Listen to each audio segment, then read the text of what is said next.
We need a loose horror theme considering the time of year, so this is Crypt. It was known as Henry Explorers in Japan. I don't know why. I guess it was playing off the Indiana Jones tomb raiding theme. It's not really a horror game at all. Even the horror theme itself is underplayed considerably. It's an arcade video game produced by Konami, released in the arcades in 1995. A console version followed 2 years later on the PlayStation and Saturn systems, by which time the game received a few mechanical adjustments. The game itself combines 3-dimensional locations with 2-dimensional sprites, which gives the game a certain charm, like that of traditional first-person shooters such as Blood or Doom.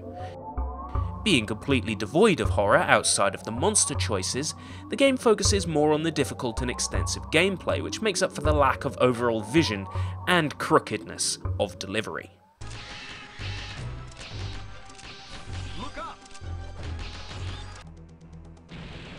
You and your companion or companions are Crypt Raiders. Your favourite pastime is to raid the graves of the richest people who ever lived.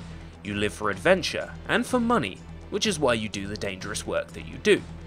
One day you decide that you're going to go for the hidden treasure behind the fatal door. Who knows what lies behind it? It could be dangerous. To open the door you need to collect the 2 Eyes of Guidance. When inserted into the door, it opens to reveal that which you were fated to discover.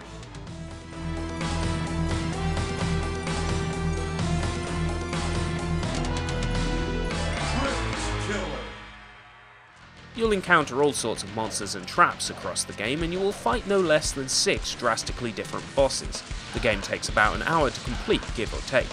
On your journey, you will be accompanied by Galazon, the spirit of travel. Do not be surprised. I am Galazon, the spirit of travel.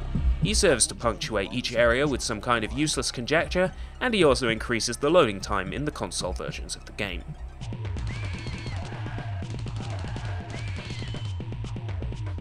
Up to 3 players, or 2 in the console versions, travel through each stage and try to defeat as many monsters as they can. A score is earned depending on how well you play. There are different caves, crypts, temples to adventure through, each offering notably different layout and design. It's dangerous!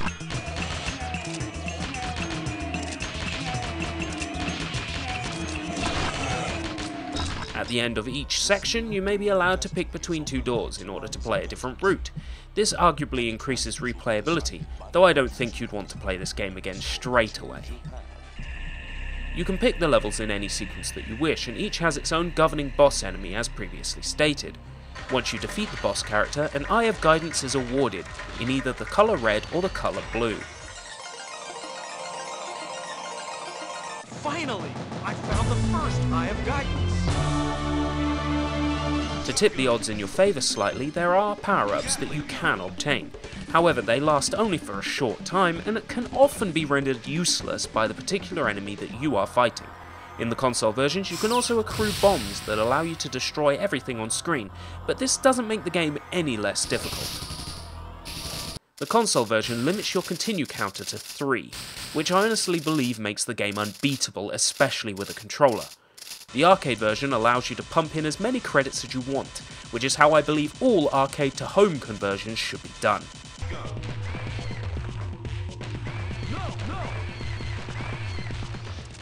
The first time you collect the 2 Eyes of Guidance, you will uncover a sacred treasured sword that disperses the dark clouds, allowing you to unlock an ending on your 2nd and 3rd runs of the game.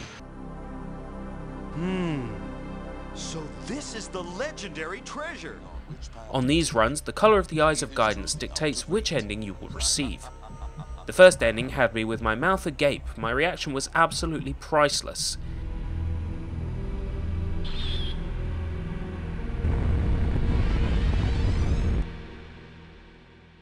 Cut! Okay, it's a wrap! Great job! Now let's take a shot for posterity. Say cheese! The enemies in the game, including the bosses, were all merely actors and actresses dressed up in suits. And I was the director. We were shooting a movie.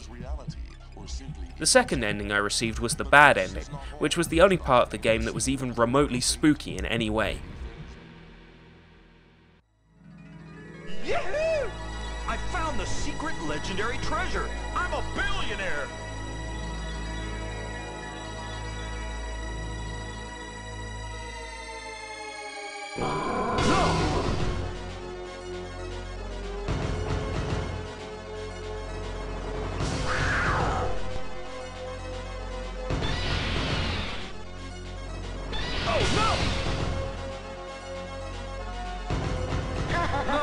No, it couldn't be.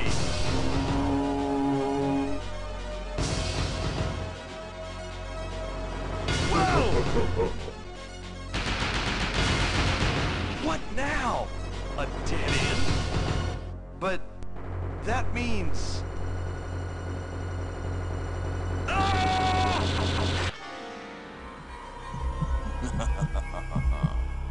It is for you to decide whether this ending is reality or simply illusion.